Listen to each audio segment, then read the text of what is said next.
Start. सीमा विवाद को लेकर आपस में बुरी तरह उलझे असम और मिजोरम का सुलह की राह पर आना एक राहत की खबर है। इस विवाद ने जिस तरह हिंसक रूप लिया और फिर दोनों राज्य एक दूसरे पर दोषारोपण करने में जुट गए, वह बेहद दुर्भाग्यपूर्ण और चिंताजनक था। कायदे से तो इस विवाद के हिंसक रूप लेने का कोई औचित्य ही नहीं बनता था, लेकिन ऐसा लगता है कि दोनों ही पक्षों ने आवश्यक संयम और सतर्कता का परिचय नहीं दिया। इसका परिणाम यह हुआ कि मिजोरम की ओर से की गई गोलीबारी में असम पुलिस के 6 जवान और 1 नागरिक की जान चली गई। ऐसा बिल्कुल भी नहीं होना चाहिए था, इसलिए और भी नहीं क्योंकि दोनों ही राज्यों में भाजपा के नेतृत्व वाले गठबंधन की सरकार है। समझना कठिन है कि सीमा विवाद को लेकर जो तनाव उत्पन्न हो गया था, उसे समय रहते आपसी बातचीत के जरिए हल करने की कोई कोशिश क्यों नहीं की गई। ऐसा न किए जाने के जैसे घातक नतीजे सामने आए, उनसे दोनों ही राज्यों को सबक लेना चाहिए।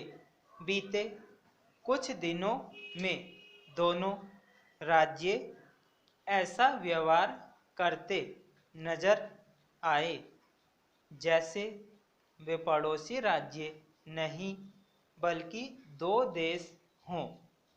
यह ठीक है कि केंद्र सरकार के प्रयासों से असम और मिजोरम आपसी कटुता को दूर करने के लिए सहमत हो गए और इस क्रम में मिजोरम सरकार असम के मुख्यमंत्री के खिलाफ दर्ज की गई एफआईआर को वापस लेगी, लेकिन केंद्र को भी सबक सीखने की आवश्यकता है।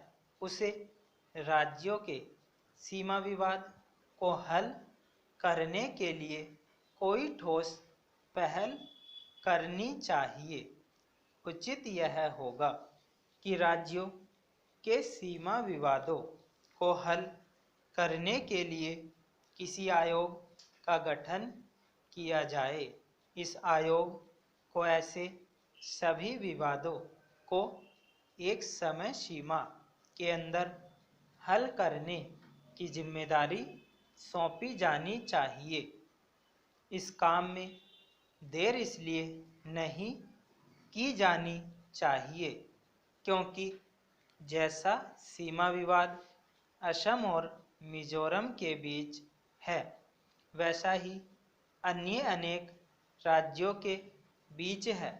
असम की बात करें तो शायद ही कोई ऐसा पड़ोसी राज्य हो जिसके साथ उसका सीमा संबंधी विवाद न हो।